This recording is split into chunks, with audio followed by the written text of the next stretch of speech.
Hello YouTube and hello world, welcome to my channel. If you're new, you're very much welcome. For today, we're going to talk about IELTS Writing 2. To be specific, it's the agree and disagree essay. Last time we've discussed the 5 common questions in Writing Task 2, and for today, we're going to explore one of them, and that's the agree and disagree question, or how to work on your agree and disagree essay. Before I proceed, I'd like to thank our frontliners for their endless efforts in saving lives against COVID-19. To our frontliners, thank you ever so much. Also guys, I'd like to shout out the De La Salle University Medical Center staff, or the DLS-UMC staff, for their efforts in treating our patients. In line with the COVID-19 vaccine development, this is also to shout out to the De La Salle Medical and Health Sciences Institute, or DLS-MHSI. Animo Lasal. So guys, let's start.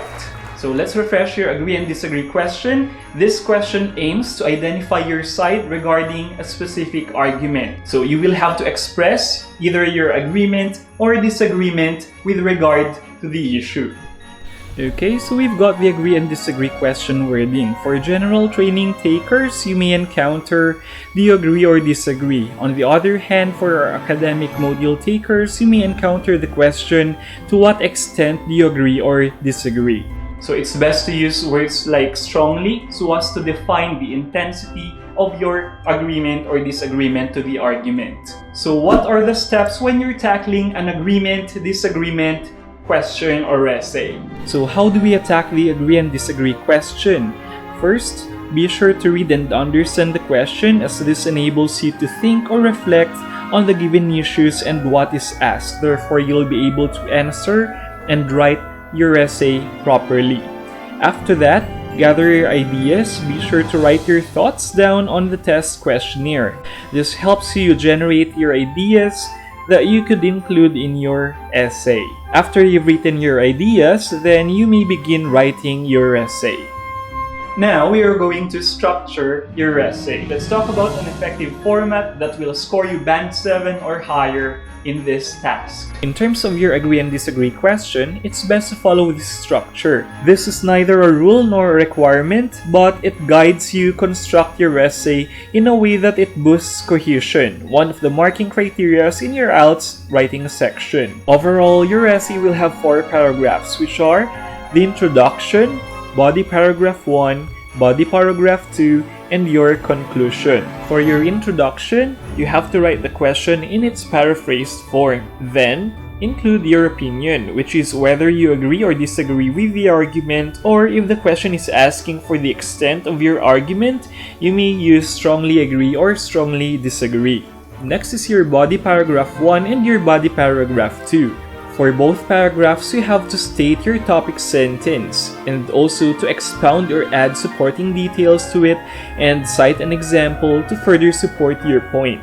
And finally, we have conclusion. In this point, you have to restate the main points in the question and to include your opinion as well. Take note that you have to paraphrase both sentences so as to show the examiner your ability to use a wide vocabulary range, which helps you achieve a band 7 or higher. That's one example of a structure of an agree or disagree essay. Let's have our example. We've got, we cannot help everyone in the world that needs help, so we should only be concerned with our own communities and countries. To what extent do you agree or disagree with this statement?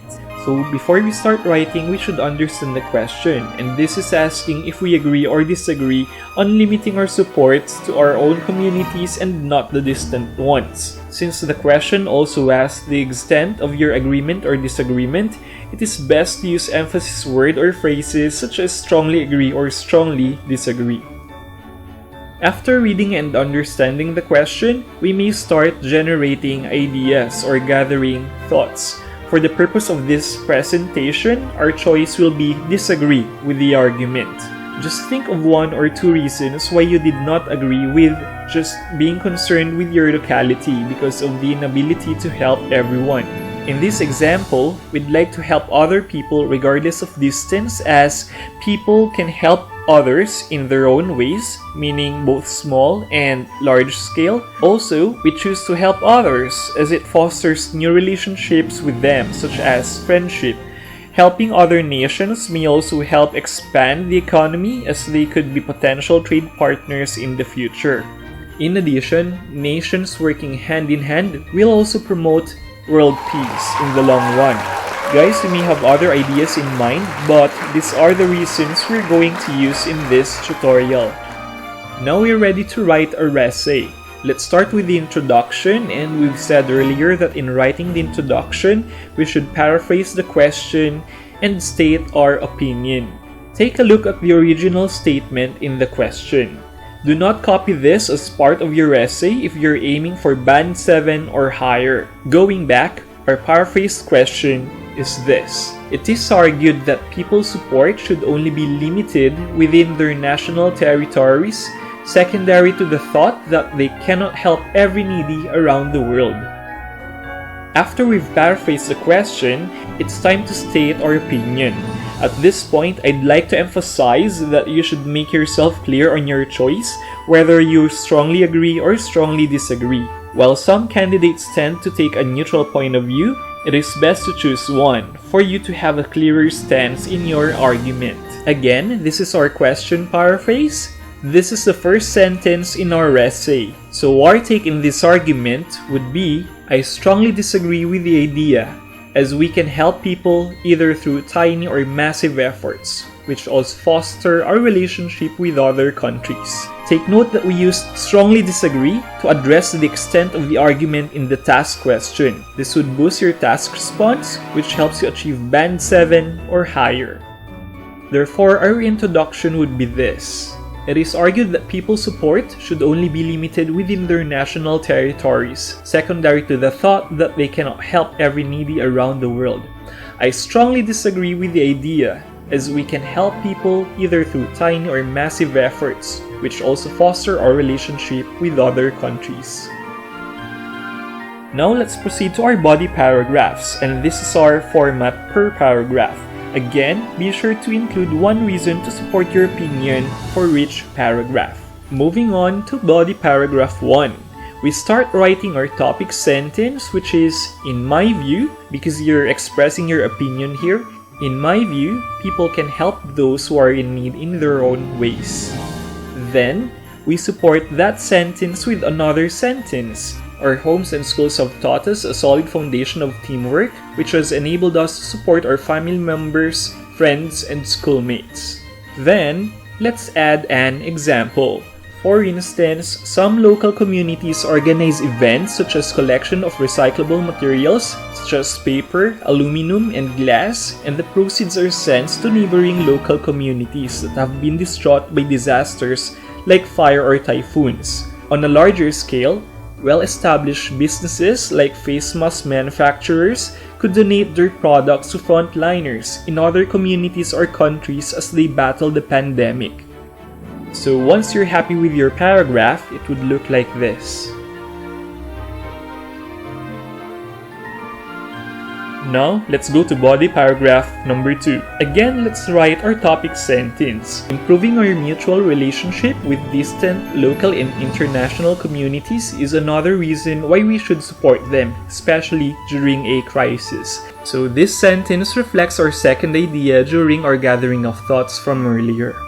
Then, let's explain the topic sentence. Let's add some supporting details to that.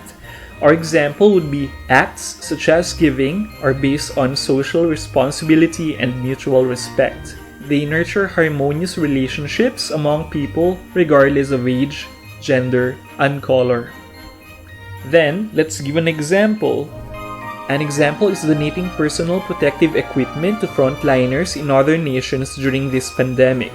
Once this crisis is under control, it is feasible to see not only progress in various sectors such as tourism and commerce, but also enhanced solidarity among various territories across the globe.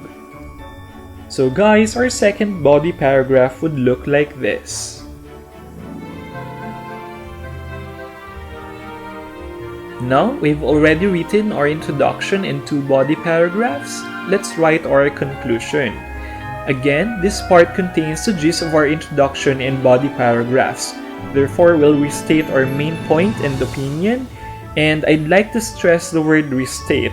Restate is quite different from rewrite. In my view, rewrite may mean copying your main points onto your conclusion. On the other hand, restate means stating your argument again, but paraphrased. So try to use synonyms again if you can. Just beware of using synonyms or words that you aren't sure of. One of the golden rules in IELTS, if you don't know the word, then don't say or write it, okay? Going back to conclusion, our example would be, above all, while it is claimed that we should only center on our locale, I strongly believe that we should also support diverse communities, especially in this difficult time. Helping them with our own methods will not only see sectoral growth in the future, but also world peace. So the conclusion would be this.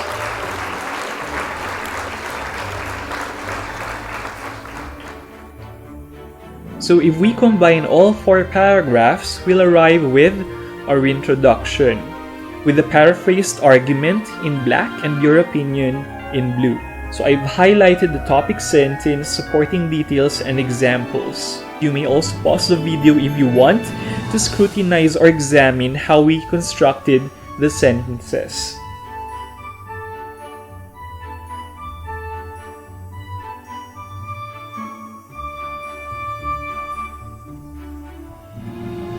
Next, we've got paragraph 1. You've got your topic sentence in black, supporting details in blue, and examples in green.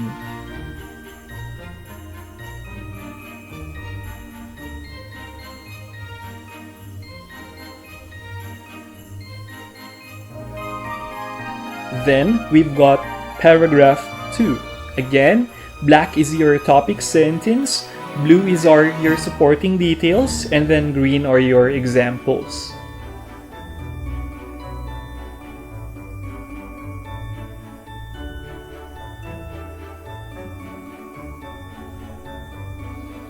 Lastly, we've got our conclusion. Again, black is your paraphrased main point, blue is your opinion, which is also paraphrased, and green is the gist or the summary of the body paragraphs. This essay has a total word count of 293, which satisfies the requirement for writing task 2. So that's one example of an agree or disagree essay. So guys, before we end, I just want to impart some tips on how you could excel in this writing task 2 question. Alright guys, the following are the tips that I could give you when you approach the agree or disagree question. First, you have to read and understand the question. We've mentioned this several times earlier, so doing this enables you to answer the task question spot on, which helps you get the band score of 7 or higher, which is band 9. Second, we've got writing your ideas down. So after reading and understanding the question, writing down your thoughts will help you structure your essay well. Also, you'll be able to choose the strongest points for your task response. Moreover, writing your ideas down ensures you won't be missing inputs later on when you write your essay. For the third one, I've already mentioned this earlier. Ensure you've got a clear stance in your introduction, whether you agree or disagree with the argument. This helps you write solid body paragraphs and avoid confusion in writing your essay. The fourth tip is about your body paragraph. Make sure that your body paragraph has one reason each to support your argument. This helps you focus on one reason, support, and example set per paragraph, which gives you a higher score in coherence and cohesion. Next, be sure to provide examples. Citing examples in your body paragraphs not only supports your thesis statement, it also gives your reader a concrete idea about your main points. Also, providing examples helps you reach the 250 word count of your writing task 2. On to the next tip, remember to use synonyms. This will not only avoid redundant or repetitive vocabulary, but it also boosts your lexical resource, which increases your chances of scoring band 7 to band 9. So guys, these are the tips to keep in mind, not only when approaching the agree-disagree questions, but also when attacking your writing task too. So those are some tips on how you could do well with this writing task. Now guys, I just want to leave you our quote for the day. This time it's from Catherine Falsifiers, which says, "Life presents many choices, and the choices we make determine our future." Okay, so I could say it's got a good timing with our topic, which is about choices, because we're choosing between agree and disagree, or strongly agree or strongly disagree. So everything comes with a choice. For example, you may choose to study for your exam or not. You're free to choose to eat pizza or salad, or you're free to choose between Android and Apple. But at the end of the day, the choices you make have consequences which define you and your future. And there you go guys, thank you very much for watching. This concludes our video for today. If you like the content of this video, don't forget to click on the like button as well as to subscribe and hit the bell icon so you won't miss the future videos. So right now I'm covering IELTS and we've got the healthcare series as well. And then to my subscribers, thank you. Thank you very much for subscribing. I really appreciate you guys. If you've got any thoughts about any educational content, don't hesitate to write them as a comment below. Okay guys, again, thank you very much. For now, I'll see you later. Bye!